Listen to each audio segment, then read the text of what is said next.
Ayo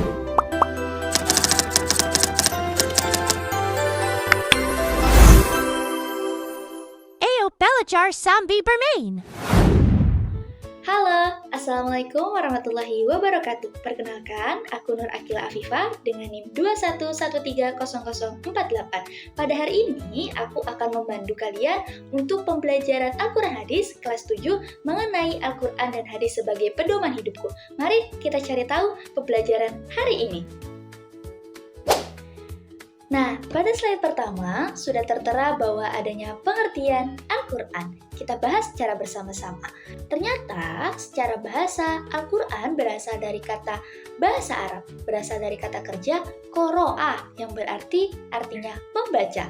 Berasal dari kata dasar bacaan, sedangkan Al-Quran alifnya memiliki arti kesempurnaan. Jadi, Al-Quran secara bahasa adalah bacaan yang sempurna, sedangkan secara istilah, arti Al-Quran ternyata banyak sekali. Nah, Ibu simpulkan bahwa Al-Quran memiliki arti kalamullah, yaitu merupakan firman Allah yang diturunkan kepada Nabi Muhammad melalui perantara malaikat Jibril secara mutawatir, artinya berangsur-angsur, yang di dalamnya tidak ada keraguan karena sudah dijamin kesempurnaan, berarti tidak ada kekurangan maupun kesalahan.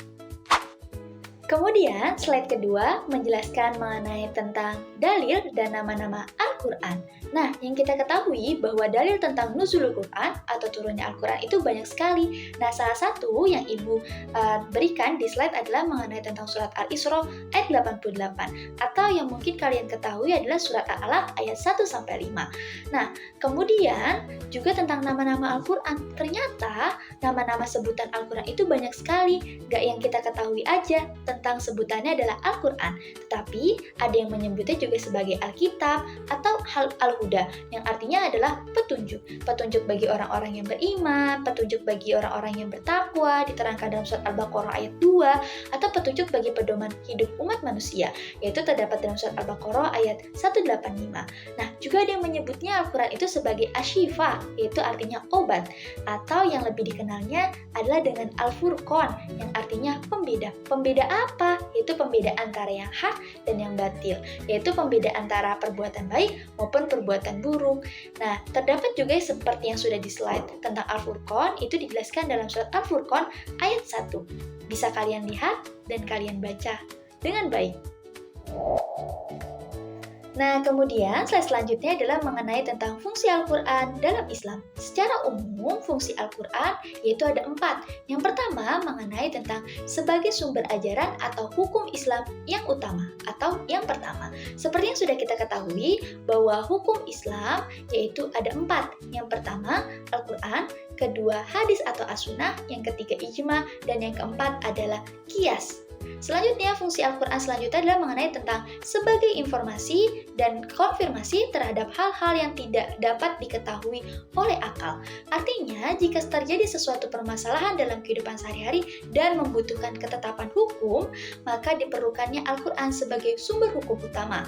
Jika tidak ada dijelaskan dalam Al-Quran, maka menggunakan hukum Islam selanjutnya, yaitu dari as-sunnah, qiyas, hingga ijma. Nah, selanjutnya fungsi Al-Quran yang ketiga adalah mengenai tentang petunjuk hidup manusia ke jalan yang lurus tentang berbagai hal. Hal ini menunjukkan bahwa Al-Quran tidak hanya sebagai pedoman hidup bagi umat Islam, tetapi bersifat universal. Karena Al-Quran tidak hanya membahas mengenai tentang hubungan keagamaan, tetapi juga berisi tentang ilmu pengetahuan. Nah, fungsi Al-Quran yang terakhir adalah mengenai tentang sebagai pengontrol dan pengkoreksi terhadap ajaran-ajaran masa lalu yang terdapat pada kitab Injil, Zabur, dan Taurat.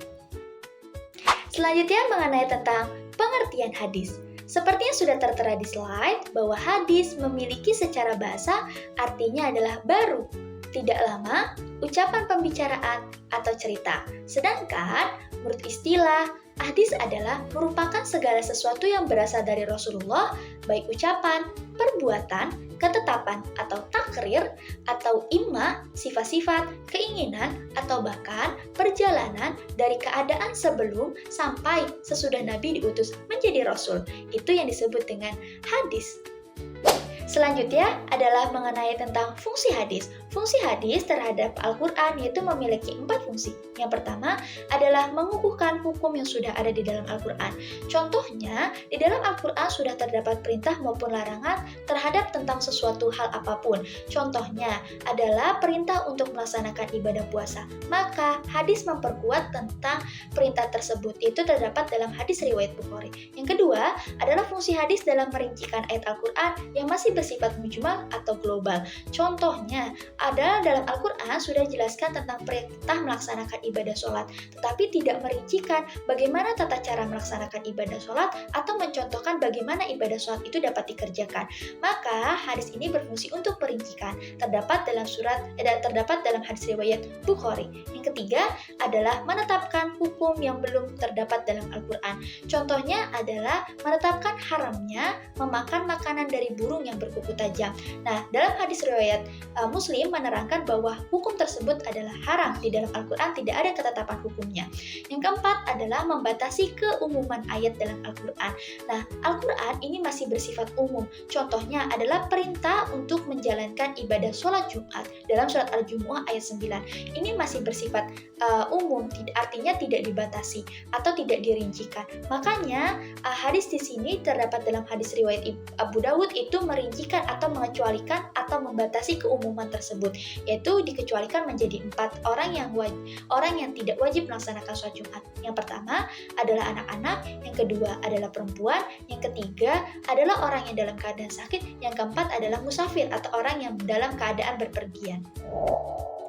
Nah, slide terakhir pembahasan kali ini adalah mengenai tentang fungsi Al-Quran dan hadis dalam Islam. Nah, yang pertama adalah Al-Quran merupakan kitab suci terakhir yang diturunkan oleh Allah Subhanahu wa Ta'ala kepada Nabi Muhammad SAW. Kitab Al-Quran adalah sebagai penyempurna dari kitab-kitab sebelumnya, yaitu kitab Injil, Taurat, maupun Zabur. Kitab-kitab Allah sebelumnya ditunjukkan hanya pada umat pada masa tertentu saja, sedangkan Al-Quran adalah bersifat universal karena terdapat tidak hanya tentang soal agama, tetapi juga tentang pedoman hidup termasuk dalam ilmu pengetahuan.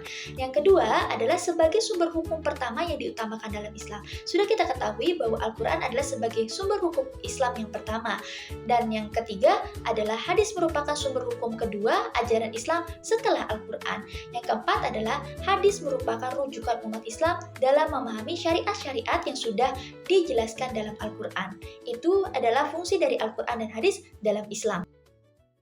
Pada slide selanjutnya adalah mengenai tentang video pembelajaran sebagai memperkuat materi pembelajaran yang sudah Ibu berikan. Bisa kalian simak anak-anak, silahkan menyimak. Selamat menonton.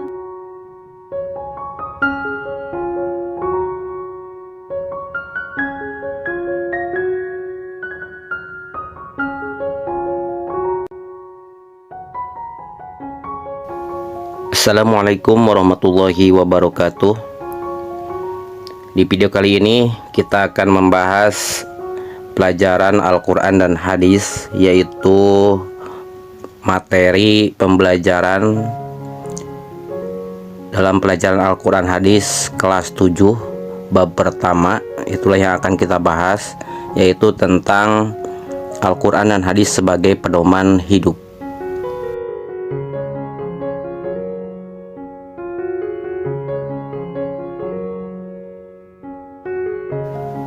Mengawali pembahasan kita dalam bab Al-Quran dan hadis, kita awali dengan sebuah pertanyaan: kenapa manusia itu harus memiliki pedoman kehidupan? Setiap manusia pasti membutuhkan pegangan hidup yang akan menuntun kepada jalan yang lurus dan terarah. Ibarat seseorang ketika dia mau ke suatu tempat, kalian bisa bayangkan ketika orang mau datang ke suatu tempat dan dia tidak tahu tempat tersebut, ketika dia tidak membawa petunjuk dan dia tidak membawa pegangan apa-apa, maka dia tidak akan nyampe ke tempat tersebut. Minimal ketika dia ingin sampai ke tempat itu, dia harus membawa petunjuk. Misalkan dia membawa catatan alamat, ataupun ketika dia sudah memiliki alamat dan dia tidak tahu jalan untuk menuju tempat yang dia tuju tersebut, maka kalau zaman sekarang, zaman canggih sekarang, bisa menggunakan Google Map. sebagai petunjuk untuk mencapai tujuan tersebut. Maka itulah yang namanya pedoman kehidupan. Sama halnya dengan pedoman kehidupan, ketika dia ingin mencapai tujuan dari kehidupannya, maka harus ada pedoman, petunjuk agar kehidupannya itu terarah kepada tujuan apa yang akan dia capai. Maka itulah pentingnya yang namanya pedoman kehidupan, yang namanya pedoman hidup. Maka bagi kita wajib hukumnya Al-Quran dan hadis Rasulullah SAW menjadi pedoman kehidupan kita, karena itulah yang menunjukkan tujuan daripada kehidupan kita sebagai umat manusia. Ketika kita sudah paham mengapa kita memerlukan pedoman kehidupan, yaitu Al-Quran dan hadis sebagai pedoman kehidupan kita, agar hidup kita terarah, agar hidup kita mencapai tujuan kehidupan yang sebenarnya. Tapi banyak orang yang tidak menjadikan Al-Quran dan Sunnah itu, ataupun Al-Quran dan hadis itu tidak dijadikan pedoman kehidupan. Ada sebabnya, diantaranya yaitu tidak tahu ataupun tidak mengerti tentang apa itu Al-Quran dan hadis. Maka kesempatan ini kita bahas tentang pengertian Al-Quran dan hadis, agar kita menjadikan Al-Quran sebagai pedoman kehidupan, menjadikan hadis sebagai pedoman kehidupan kita, menguatkan kembali bahwa Al-Quran dan hadis itu adalah pedoman kehidupan kita. Apa itu Al-Quran? Al-Quran menurut bahasa yaitu diambil dari kata qara'a yaqra'u Qur'anan, yang artinya membaca atau bacaan. Sedangkan menurut istilah, Al-Quran adalah wahyu Allah yang diturunkan melalui malaikat Jibril kepada Nabi Muhammad SAW secara berangsur-angsur sebagai pedoman kehidupan umat manusia dan bernilai ibadah bagi orang yang membacanya. Nah, ketika orang mampu ataupun ketika orang menjadikan Al-Quran sebagai pedoman kehidupannya, maka kehidupannya itu akan beruntung, sebagaimana firman Allah Subhanahu wa taala dalam Al-Qur'an surat Al-Baqarah ayat yang kelima, ulaika ala hudam mir rabbihim wa ulaika humul muflihun. Merekalah orang-orang yang menjadikan petunjuk dari Allah Subhanahu wa taala yaitu Al-Qur'an sebagai pedoman kehidupannya, maka mereka itulah orang yang akan mendapatkan keuntungan dari Allah Subhanahu wa taala, akan mencapai tujuan dari kehidupannya. Jangankan orang yang menjadikan pedoman, membacanya saja, membaca Al-Quran, maka dia akan mendapatkan pahala dari Allah Subhanahu wa ta'ala. Maka itulah pentingnya Al-Quran sebagai pedoman kehidupan kita.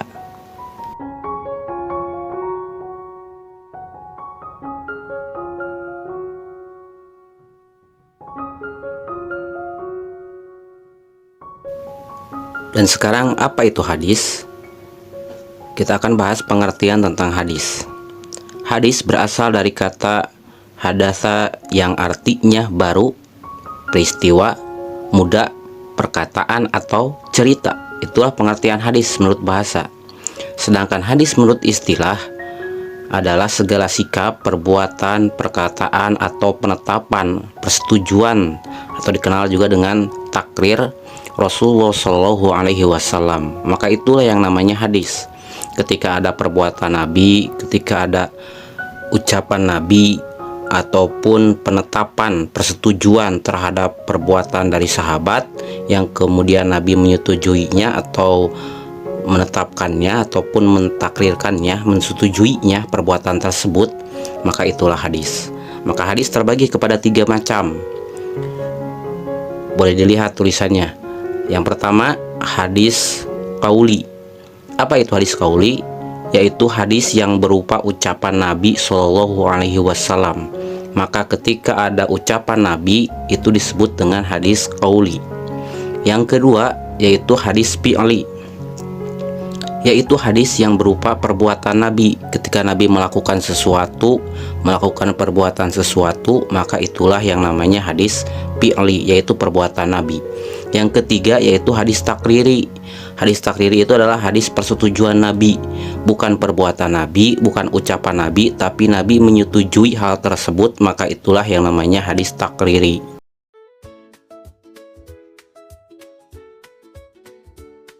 Setelah kalian menyimak menyimak video pembelajaran yang sudah Ibu berikan, Ibu juga memberikan pengetesan melalui Kahoot, di mana sudah tertera dalam slide, kalian bisa scan barcode yang sudah tertera dalam slide menggunakan handphone kalian dan kerjakan 15 soal secara 15 menit. Selamat mengerjakan anak-anak. Oke, itu saja pembelajaran pada hari ini mengenai tentang Al-Quran dan Hadis sebagai pedoman hidupku. Kurang lebihnya mohon maaf. Wabillahi taufiq walhidayah. Wassalamualaikum warahmatullahi wabarakatuh.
Setelah kalian menyimak video pembelajaran yang sudah Ibu berikan, Ibu juga memberikan pengetesan melalui Kahoot, di mana sudah tertera dalam slide. Kalian bisa scan barcode yang sudah tertera dalam slide menggunakan handphone kalian dan kerjakan 15 soal secara 15 menit. Selamat mengerjakan anak-anak. Oke, itu saja pembelajaran pada hari ini mengenai tentang Al-Quran dan Hadis sebagai pedoman hidupku. Kurang lebihnya mohon maaf. Wabillahi taufiq walhidayah. Wassalamualaikum warahmatullahi wabarakatuh.